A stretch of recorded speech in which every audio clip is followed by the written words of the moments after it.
जय हिंद दोस्तों, एक बार फिर से स्वागत है आपका स्कॉलर्स के डिजिटल परिवार में। और आज हम लोग करने जा रहे हैं मॉक टेस्ट नंबर 025841 के रीजनिंग पार्ट का सॉल्यूशन। तो बढ़ते हैं पहले प्रश्न की ओर। पहला प्रश्न आपको दिया गया है कि जो रिलेशन स्टूडेंट और बुक का है, वैसा ही पोस्टमैन का रिलेशन किससे होगा। तो इतना इजी क्वेश्चन मुझे नहीं लगता कभी दिया होगा आपको। इसका सीधा सीधा आंसर क्या हो जाएगा, मेल यानी डाक। क्योंकि डाकिया का सिर्फ और सिर्फ डाक से रिलेशन हो सकता है। क्लियर हो गई बात। क्वेश्चन नंबर अगर बात करें सेकंड की, तो यहाँ पर आपको फिर से एक एनालॉगी सादृश्यता का क्वेश्चन दिया गया है कि 392 का रिलेशन 28 से है, तो 722 का रिलेशन किससे होगा। अगर मैं बात करूं 28 के स्क्वायर की, तो आप बोलोगे सर 28 का स्क्वायर होता है 784। कितना होता है 784। और इसको अगर 2 से डिवाइड कर देता हूं मैं, तो कितना मिलेगा 3, 9 और 2। सिमिलरली अगर बात करें तो 722, अगर 38 के स्क्वायर की बात करें तो 38 का स्क्वायर होता है आपका 4414। और अगर इसको डिवाइड कर दो 2 से, तो आपको कितना मिल जाएगा 722। तो इसका आंसर क्या हो जाएगा 38। यानी जो संख्या दूसरी दी है उसके स्क्वायर का आधा। क्लियर होगी बात। क्वेश्चन नंबर थर्ड की ओर बढ़ते हैं। क्वेश्चन नंबर थर्ड कहता है कि आपको ओड वन आउट बताना है। तीन में कुछ समानताएं हैं, एक आपका अलग है। तो आप ये देखोगे कि आपका सीमेंट, गोंद और ग्लू, ये सब क्या करते हैं, किसी ना किसी चीज को जोड़ने का काम करते हैं। जबकि लॉक जो है वो जोड़ने का काम नहीं करता, केवल सिक्योरिटी का काम करता है। तो यही आपका इन चारों में अलग हो जाएगा। क्लियर होगी बात। नेक्स्ट क्वेश्चन नंबर अपन बढ़ते हैं 4 की ओर। तो फिर से वही क्वेश्चन, आपको ओड वन आउट बताना है।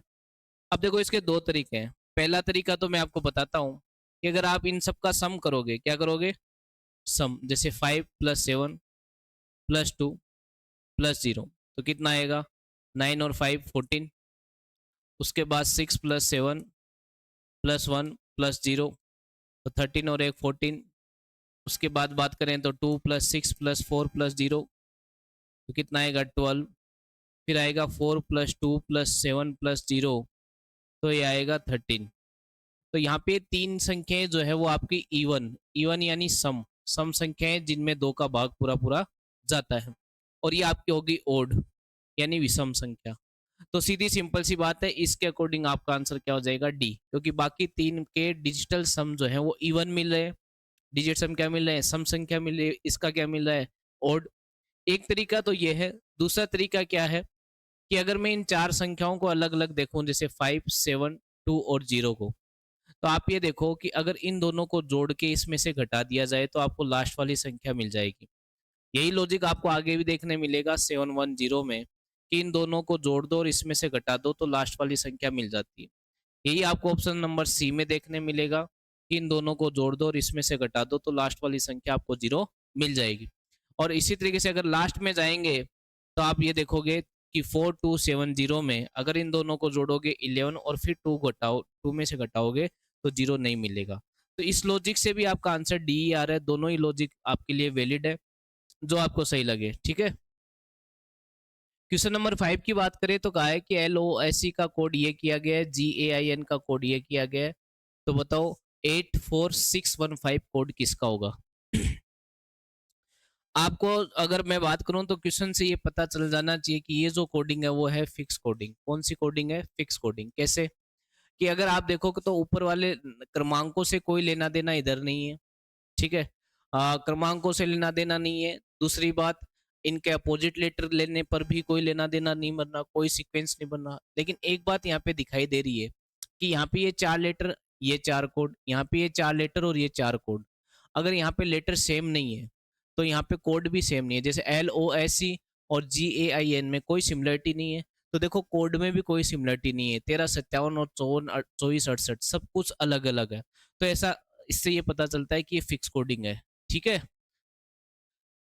अब अगर बात करें, तो अगर बात होगी कि फिक्स कोडिंग है तो LOSE का कोड आपको क्या दिया गया है 1357। दूसरा क्या दिया गया है आपको GAIN का कोड, GAIN इसका कोड क्या दिया गया आपको 2468। ठीक है। अब आपको पूछा है 8 किसका कोड होगा। सबसे पहले क्या पूछा है 8 का। तो तो 8 का कोड क्या होगा, यहाँ से 8 की बात करें तो 8 चौथे नंबर पर n कोड हो जाएगा, यानी 8 किसका कोड हो जाएगा आपका n का, क्योंकि देखो 8 यहाँ से आ रहा है और n लास्ट है। n देखो इसमें ऐसा हो गया कि इसका कोड ये हो गया, दूसरे का कोड ये हो गया, तीसरे का ये हो गया, चौथे का ये हो गया। सिमिलरली यहाँ पे ये पहले का कोड, ये दूसरे का कोड, ये तीसरे का कोड और ये चौथे का कोड। क्लियर हो गई बात। तो इसी तरीके से अगर 8 की बात करें तो ये किसका कोड हो गया, n का। अगर n का है तो बाकी तीन ऑप्शन ही एलिमिनेट हो गए, एक ही बच गया। आगे भी आप चेक कर सकते हो, जैसे 4 की बात करें तो 4 कहाँ है, ये रहा 4। दूसरे नंबर पे क्या आता है, a। ठीक है, फिर किसका कोड पूछा है, 6 का। तो 6 कहाँ से आएगा आपका, 6 आएगा यहाँ से, यानी क्या आएगा, i। उसके बाद क्या पूछा है, 1 का। तो 1 का कोड क्या हो जाएगा, 1 यहाँ से आएगा, l। फिर उसके बाद क्या है, 5। तो 5 का कोड क्या हो जाएगा, 5 कहाँ पर है, यहाँ पर, यानी लास्ट वाला s। तो देखो NAILS आपका हो गया, आपका ऑप्शन नंबर ए। क्लियर होगी बात।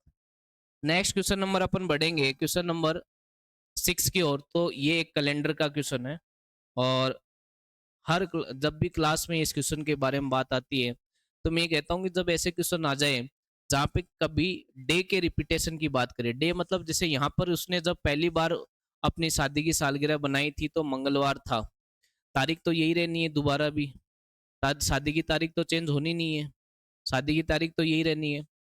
लेकिन जब 98 का आएगा तो हो सकता है मंगलवार हो या ना हो, ये आपको चेक करना है, आपको बताना है कि मंगलवार ही दोबारा कब आएगा। तो ऐसे क्वेश्चनों को करने के लिए मैंने आपको एक इंडेक्स बता रखी है ना। इंडेक्स क्या कहती है वो देखिए, कि दो तरीके के डेटा आएंगे, एक तो 28 फरवरी तक, और एक डेटा आएगा 28 फरवरी के बाद का। जैसे इस क्वेश्चन में अगर बात करें तो ये क्या था, 30 सितंबर 1997। तो ये जो 30 तारीख है वो कौन सी है, 28 फरवरी के बाद की। अब आगे की चीज कैसे करनी है, आगे ये जो सन दिया है उसमें 4 का भाग दो, किसका भाग दो, 4 का। तो 4 का भाग देने पर शेषफल या तो 0 बचेगा, या 1 बचेगा, या 2 बचेगा, या 3 बचेगा। ठीक है, अगर ऊपर वाले की बात करें तो आंसर होता है +5 +6 +6 और +11, और फिर यहाँ पे +6 +6 +11 और +5। ये इंडेक्स आपको याद रखनी है, आराम से इस क्वेश्चन को आप कर सकते हो। कि जैसे 30 सितंबर का क्वेश्चन है तो इसका मतलब नीचे वाले डेटा काम में आएंगे, पहली बात तो ये क्लियर हो जानी चाहिए। ऊपर वाले डेटा काम में नहीं आएंगे, क्योंकि ऊपर वाले डेटा कब लेंगे, 30 सितंबर से 28 फरवरी से पहले के लिए। दूसरी बात, अगर 1997 में 4 का भाग देंगे तो शेषफल कितना आएगा, तो आप बोलोगे सर शेषफल 1 आएगा, और शेषफल 1 आने पर क्या होता है, +6 होता है, +6 होता है। इसका मतलब है कि 1997 में आपको क्या करना है, +6 करना है। तो आंसर क्या आ जाएगा, 2003, यानी 2003 को दोबारा क्या आएगा, मंगलवार आएगा। क्लियर होगी बात। नेक्स्ट बढ़ते हैं क्वेश्चन नंबर अपन 7 की ओर। तो जो एक ब्लड रिलेशन का क्वेश्चन है, और मैं आपको बता दूं कि डायग्राम से इस क्वेश्चन को करना है। जितने भी पुरुष सदस्य यानी मेल है मैं उसको प्लस से डिनोट करूंगा, और फीमेल को किससे डिनोट करूंगा, माइनस से। जैसा कि इसने कहा कि सुरेश की बहन राम की पत्नी है, कि एक सुरेश नाम का व्यक्ति है, ठीक है, इसकी कोई बहन है, मान लो कोई भी बहन है, इसका मतलब लड़की होगी, तो मैंने माइनस और बहन है तो बराबर की पीडी में इसको बताया। और वो जो है वो राम की पत्नी, यानी ये वाइफ है किसकी, ये वाइफ है राम की। इसका मतलब ये तो क्लियर हो गया कि राम पुरुष होगा। ठीक है, फिर आगे इसने क्या कहा, अब देखो हस्बैंड वाइफ भी एक ही जनरेशन के होते हैं, चूंकि दोनों तरफ जेंडर क्लियर है तो देखो दोनों तरफ एरो आ गया। क्लियर होगी बात। ये सिंबल है पति पत्नी का। राम जो है वो रानी का भाई है, राम जो है वो किसका भाई है, आपका रानी का। ठीक है, नाम से जेंडर क्लियर मत करना। क्लियर होगी बात। उसके बाद राम के पिता जो है वो मधुर है, राम के पिता कौन है, मधुर, तो आपने लिख दिया मधुर, और इस पे प्लस, पिता एक पीढ़ी ऊपर होता है तो एक पीढ़ी ऊपर दिखा दिया। उसके बाद क्या बोला, शीतल राम की दादी है, शीतल राम की दादी कैसे होगी, मैं इसको मिटा देता हूं, मेल के लिए प्लस और फीमेल के लिए माइनस। दादी शीतल ऐसे हो जाएगी अगर शीतल जो है वो मधुर की मम्मी होगी, यानी मधुर की मम्मी बेसिकली राम के लिए दादी होगी। क्लियर होगी बात।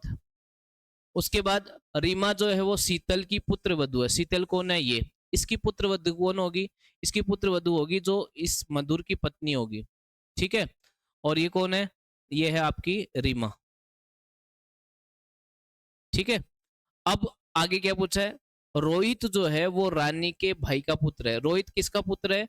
रानी के भाई का। अब देखो रानी का भाई कौन है? ये रहा। और भी कोई हो सकता है, लेकिन फिलहाल अपन मान लेते हैं कि वो राम उसका भाई है। तो इसका भाई है और इस भाई का बेटा है इसका। लो, ये किसका बेटा है? रोहित राम का बेटा है। और भी कोई भाई होता तो उससे भी फर्क नहीं पड़ता, कि जैसे मान लो रानी का कोई और भाई है और उसका बेटा हो जाता रोहित, मान लो, क्योंकि यहाँ पे ये तो क्लियर है ही नहीं कि एक ही भाई है। क्लियर होगी बात? मान लिया कि ये भी एक बन सकता है। Who is Rohit to Suresh? Suresh के लिए रोहित क्या होगा? तो देखो, ये सुरेश की जगह अपने आप को रखो कि ये मैं, ये मेरी बहन, ये मेरे बहन के हस्बैंड। और मेरी बहन का हस्बैंड कौन होगा? मेरा जीजा, है ना। और उनका बेटा बेसिकली क्या होगा? उनका बेटा बेसिकली उसके लिए भांजा होगा। यानी सुरेश के लिए जो रोहित है वो भांजा होगा। अब सुरेश के लिए ये भी यहाँ पे भी भांजा होगा, तो सुरेश के लिए यहाँ पे भी क्या होगा? भांजा ही होगा। क्लियर है? तो इससे फर्क नहीं पड़ेगा इसका कोई दूसरा भाई है या राम इसका भाई है। आंसर दोनों से एक ही आएगा, जिससे आपका आंसर क्या हो जाएगा? नेफ्यू यानी भांजा। क्लियर होगी बात? क्वेश्चन नंबर 8 की बात करें तो डायरेक्शन एंड डिस्टेंस का क्वेश्चन है। कहता है कि ए और बी एक ही स्थान से चलना स्टार्ट करते हैं। मान लो ये वो पॉइंट है जहां से वो चलना स्टार्ट कर रहे हैं। ठीक है, ये वो पॉइंट है। उसके बाद ये कहता है कि ए जो है वो उत्तर की ओर 3 किलोमीटर जाता है। तो उत्तर किधर होता है? ऊपर की ओर। और ये कितना चला गया? 3 किलोमीटर। ठीक है। उसके बाद दाईं ओर यानी राइट साइड मुड़ता है। तो जब आपका फेस नॉर्थ की ओर होता है तो राइट कौन सा हो जाएगा? ये। याद रखना, ये 4 डायरेक्शन, जिसमें ये नॉर्थ, ये ईस्ट, ये वेस्ट और ये साउथ। नॉर्थ के ये साइड राइट होती है, ये साइड लेफ्ट होती है। ईस्ट में ये राइट होता है, ये लेफ्ट होता है। साउथ में ये राइट होता है, ये लेफ्ट होता है। वेस्ट में ये राइट होता है, ये लेफ्ट होता है। क्लियर होगी बात? अब आगे इसने क्या कहा? ए उत्तर की ओर 3 किलोमीटर जाता है, राइट साइड मुड़ता है और 4 किलोमीटर जाता है। ये 4 किलोमीटर। और ये कौन है? आपका ए है। ठीक है। और ये कह रहा है कि ये जो स्टार्टिंग पॉइंट था, यहां से पश्चिम की ओर कौन जाता है? यहां से पश्चिम की ओर जाता है कौन? बी। और कितना जाता है वेस्ट की ओर? 5 किलोमीटर। ये यहाँ 5 किलोमीटर जाता है वेस्ट की ओर स्टार्टिंग पॉइंट से। ठीक है। और ये अब क्या करता है? अब ये राइट साइड मुड़ता है। अब राइट साइड अगर मेरा वेस्ट है तो राइट साइड क्या होगा? ऊपर की ओर। और 3 किलोमीटर जाने का मतलब क्या होगा? ये दूरी और ये दूरी क्या होगी? बराबर होगी। ये दूरी और ये दूरी क्या होगी? बराबर होगी, क्योंकि ये भी क्या है? 3 किलोमीटर। अब आपको ये पूछा है, अब यहाँ पे कौन आ गया? बी आ गया, कि ए और बी के बीच की दूरी कितनी है। ए और बी के बीच की दूरी अगर बात करें तो ए और बी के बीच की दूरी आपको कौन सी दिख रही है? ये वाले। जहां पर अगर ये 5 किलोमीटर है तो ये भी क्या होगा? 5 किलोमीटर। प्लस ये कितनी है? 4। तो क्या ये टोटल दूरी और ये दूरी बराबर नहीं होगी क्या? तो आप बोलोगे बिल्कुल सर। तो इसका आंसर क्या हो जाएगा आपका? 9 किलोमीटर आपका आंसर हो जाएगा, यानी ऑप्शन नंबर बी। ठीक है। नेक्स्ट क्वेश्चन नंबर अपन बढ़ेंगे 9 की ओर, कि इस कंप्यूटर को अगर ये लिखा जाए तो ये जो वर्ड दिया है उसको क्या लिखेंगे? आप आसानी से देख सकते हो कि अगर कंप्यूटर को अगर आप गौर से देखोगे और इस कोडिंग को देखोगे तो यही लेटर जो है वो इधर उधर किए गए हैं, यानी रीअरेंज किए गए हैं। रीअरेंज कैसे किए गए? ओ को इधर लिया है, सी को इधर लिया है, पी को इधर लिया है, एम को इधर, टी को इधर, यू को इधर, आर को इधर, ई को इधर। क्लियर है? तो सिमिलरली अगर अपन इसमें लगाएंगे तो एच, एच इधर आ जाएगा, ओ आएगा। उसके बाद सी इधर आ जाएगा, के इधर चला जाएगा। उसके बाद ई इधर आ जाएगा और वाई इधर चला जाएगा।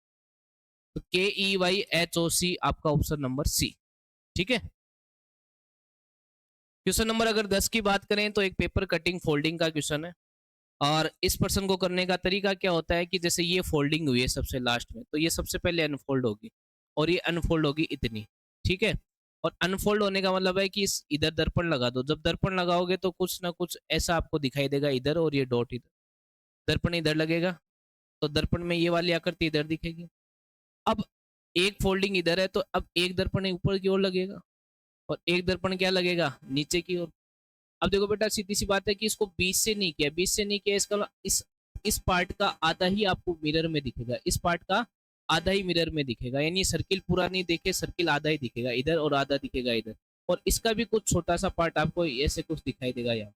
ठीक है। सिमिलरली ये चीज नीचे होगी, सर्किल आधा आधा दिखाई देगा और ये थोड़ा सा आपको यहाँ पे दिखाई देगा। अब ये आपको केवल स्थिति नंबर सी में आपको ये चीजें दिखाई दे रही हैं। नेक्स्ट क्वेश्चन नंबर अपन बढ़ते हैं 11 की ओर। तो आपको बोला है कि इस इक्वेशन को बैलेंस करो, कौन से ऑप्शन में जो सिंबल दिए हैं उसको रखने पर बैलेंस होगी। तो अगर बात करें तो इसमें सबसे पहला टूल तो होता है ये डिवाइड वाली चीज। अगर मैं यहाँ पे डिवाइड रखता हूँ तो बात बनती है, लेकिन यहाँ से डिवाइड की बात करूँ तो 4 में 9 का डिवाइड नहीं जाएगा, तो ये ऑप्शन पहले अपन चूज नहीं करेंगे। बाकी में डिवाइड है नहीं, तो एक बार ए से ही अपन स्टार्ट करते हैं चेक करना कि यहाँ डिवाइड आ जाए और यहाँ क्या आ जाए प्लस और यहाँ क्या आ जाए बराबर। अब देखो पहले डिवाइड होगा तो 7 चौक 28 प्लस 9 क्या बराबर 16 आ रहा है, तो आप कहोगे बिल्कुल आ रहा है, तो इसका आंसर क्या हो जाएगा ए। क्वेश्चन नंबर 12 की बात करें तो एक सीरीज का क्वेश्चन है, और सीरीज को अगर आप देखोगे ध्यान से तो आप देख पाओगे आप आराम से। एक बार मैं इसको मिटा देता हूँ। मिटाने का मतलब क्या होगा, मिटेगा तो है नहीं, अंतर यहीं दिखाते शायद दिख रहा होगा। अगर इनके अंतर की बात करें तो 4 60 और ये 34 का अंतर आपको दिखाई देगा।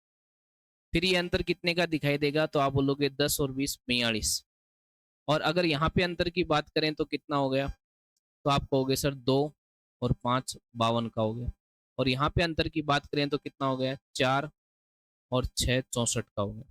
अब और नीचे जाएंगे तो ये कितने का अंतर है, तो आप कहोगे 8 का। ये अंतर कितने का है, 10 का। और ये अंतर कितने का है, 12 का। तो इसका मतलब आगे जो अंतर आएगा वो कितने का आएगा, 14। मैं स्टेप मेथड लगा रहा हूँ, नीचे जाते जाओ आपको चीजें समझ में आएगी। जैसे 8 10 12, अब अंतर कितने का आएगा, 14 का। 14 का अंतर आने का मतलब क्या है, 64 और 14 ऐड हो जाएगा और ये कितना हो जाएगा 8 और 78। अगर ये 248 में जुड़ेगा तो क्या आएगा, 8 और 8 16 का 6 1 7 4 11 1 12 का 2 1 3 326 आपका आंसर होगा, यानी ऑप्शन नंबर डी आपका आंसर हो जाएगा। स्टेप मेथड से अपन ने इस बात को क्लियर की। नेक्स्ट अपन चलेंगे क्वेश्चन नंबर 13 की ओर। सीरीज दिया हुआ है, अगर आप इनके क्रमांक देखोगे और चीजों को देखोगे तो आराम से बात समझ में आ जाएगी। क्रमांक W का 23 होता है, T का 20 होता है, P का 16, M का 13, I का 9, F का 6 और B का 4। सही है। तो अब देखो 23 से अगर 20 हो रहा है तो -3 हो रहा है, फिर 20 से 16 हो रहा है यानी -4 हो रहा है, फिर 16 से 3 हो रहा है तो -3 हो रहा है, फिर 13 से 9 हो रहा है यानी -4 हो रहा है, फिर 9 से 6 -3, फिर ये 6 से 2 हो रहा है, बी का कितना होता है 2, 6 - 2 4। तो लॉजिक क्या चल रहा है, -3 -4 -3 -4 -3 -4। तो अब क्या आएगा, -3 आएगा, यानी बी में से -3 करना है। तो बी जाएगा, ए जाएगा, जेड जाएगा, क्या आएगा वाई, क्या आएगा वाई। अब ऑप्शन 2 बच गए, कोई बात नहीं। दूसरा लेटर कैसे आता है, अगर y यहाँ पर आ गया यानी y कितना आ गया 25, और कितना घटाने पर आया, तो आपने कहा सर 3 घटाने पर आया। अब आगे कितना घटेगा 4, यानी y में से 4 जाएंगे, y 25 होता है, ठीक है। 25 में से 4 जाएगा तो 21, और 21 पे क्या आता है आपका u आता है। तो यही आंसर हो जाएगा y और u।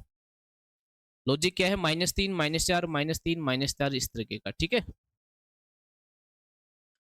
क्वेश्चन नंबर अगर 14 की बात करें तो आपको पूछा है कि ये जो आकृति छुपी हुई है वो किस में आपको दिखाई दे रही है।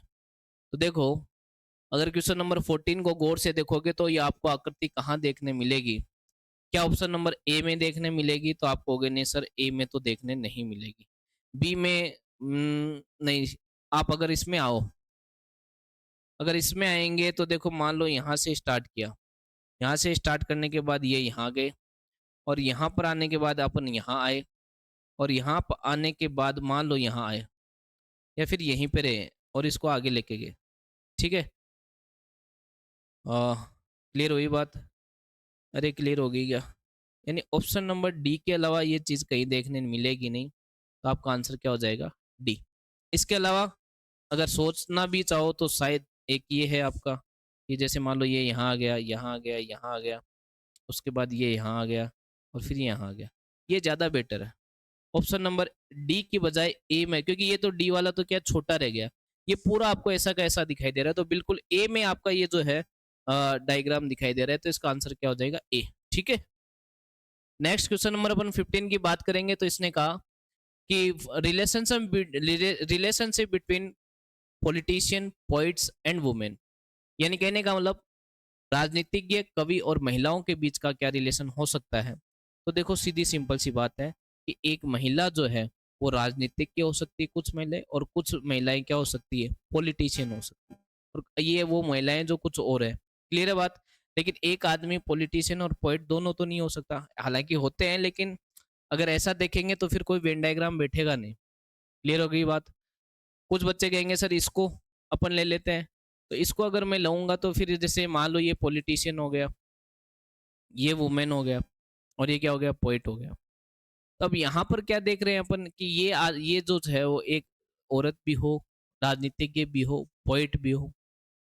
ठीक है, पॉसिबल तो है, लेकिन इससे ज्यादा बेटर अगर देखें तो ये वाला ऑप्शन आपके लिए ज्यादा करेक्ट बैठ रहा है। कारण क्या है, देखो वेन डायग्राम में सीधा सा है कि कौन सी चीज जो है वो ज्यादा सुटेबल है, कौन सा ऑप्शन ज्यादा सुटेबल है, उसको ऑप्ट करना होता है। अब यहाँ पर दो ऑप्शन के अंदर थोड़ी सी ये थी कि भाई अगर मान लो कि ये पॉलिटिशियन है और ये पोइट है और ये महिला है, तो हो सकता है कि ये जैसे कुछ लोग जो है पॉलिटिशियन और पोइट हो, कुछ लोग पोइट और वुमेन हो, कुछ लोग पोइट और सॉरी पॉलिटिशियन और वुमेन हो। क्लियर होगी बात?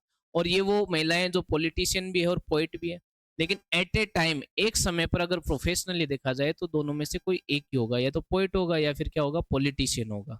ठीक है, हालांकि हो सकता है ऐसा, लेकिन इन दोनों के अंदर अगर ऑप्शन में चूज करना पड़े तो आपको क्या आंसर चूज करना है, डी करना है। क्लियर है बात? क्वेश्चन नंबर 16 की बात करें तो मिसिंग नंबर का एक आसान सा प्रश्न है।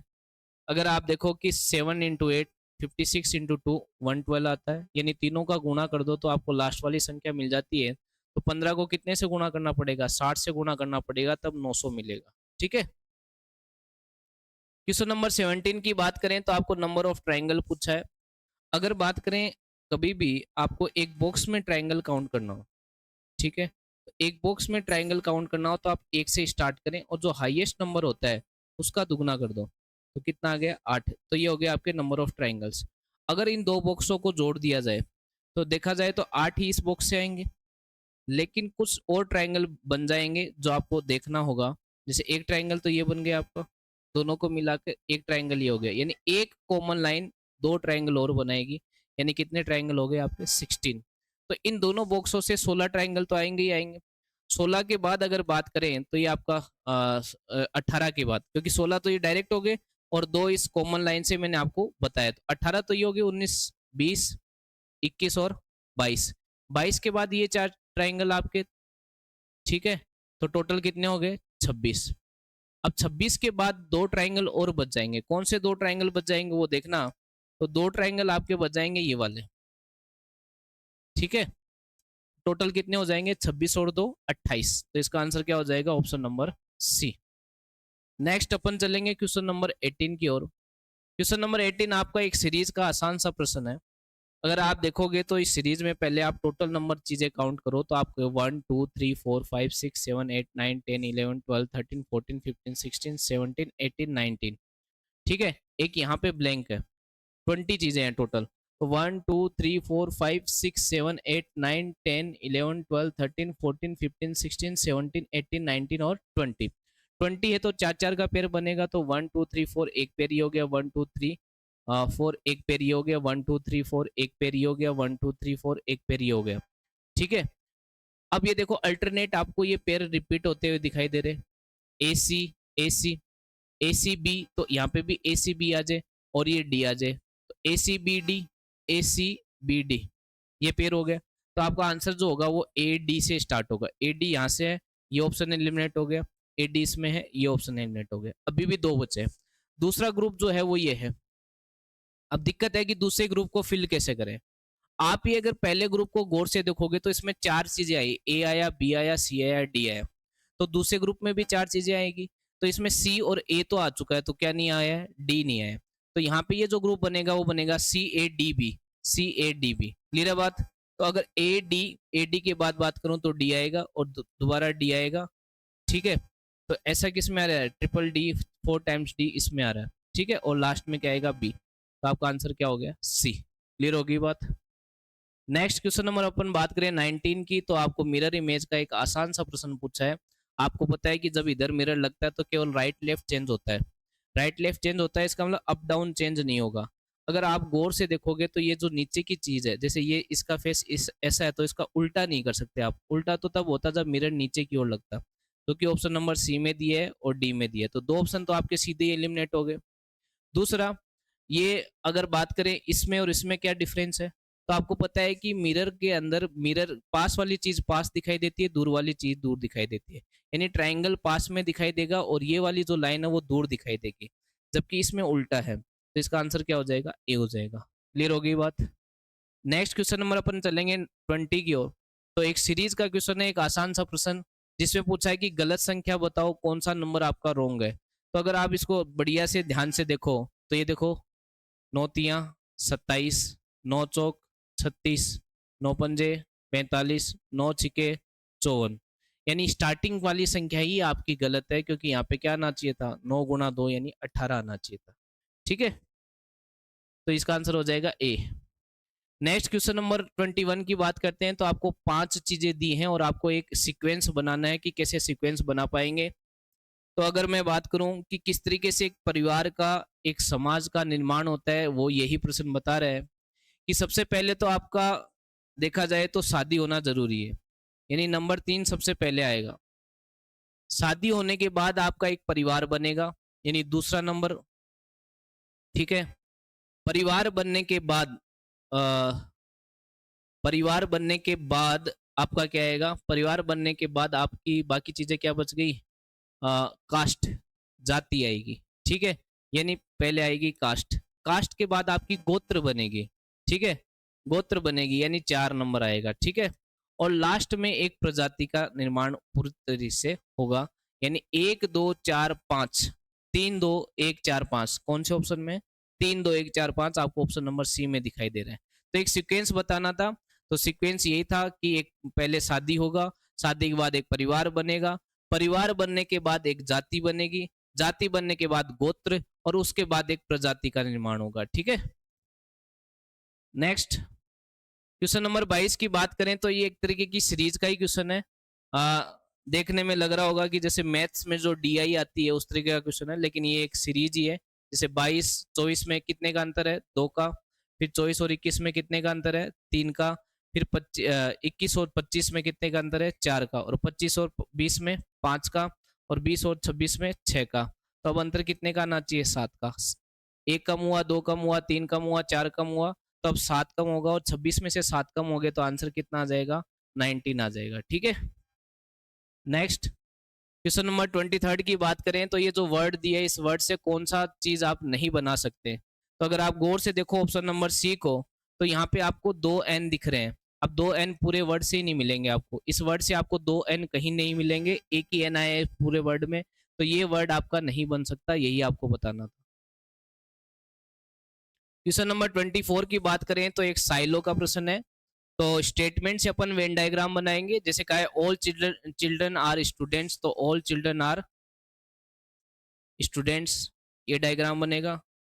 उसके बाद इसने कहा all students are cricket player, all students are cricket player, ये बन गया। अब कंक्लूजन पे आ जाओ। इसने पहला कंक्लूजन बोला ऑल क्रिकेटर्स आर स्टूडेंट्स। क्या सारे के सारे क्रिकेटर स्टूडेंट्स है क्या, बिल्कुल नहीं है, क्योंकि क्रिकेट का ये हिस्सा स्टूडेंट के अंदर नहीं आता है, तो आप ये कंक्लूजन नहीं निकाल सकते।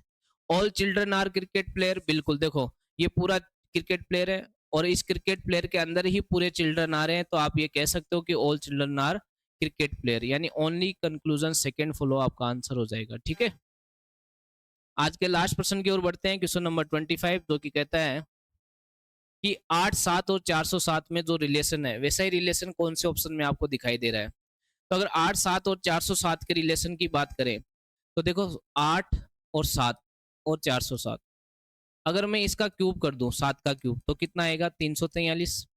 और 8 का कर दूं मैं स्क्वायर, तो कितना आएगा, 64।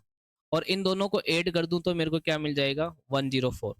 यानी सेकेंड नंबर का तो क्यूब करना है और फर्स्ट नंबर का क्या करना है, स्क्वायर करना है, और उसके बाद ऐड कर दोगे तो आपका आंसर आ जाएगा। तो अगर मैं बात करूं, अगर इस इन ऑप्शन के अंदर, तो देखो 6 का क्यूब कितना होता है, 216। और 9 का स्क्वायर कितना होता है, 81। इन दोनों को ऐड करेंगे तो 192, सॉरी 297 आना चाहिए। बिल्कुल आपका ये जो लॉजिक है, सिमिलर इस लॉजिक के है, यही आपको बताना था।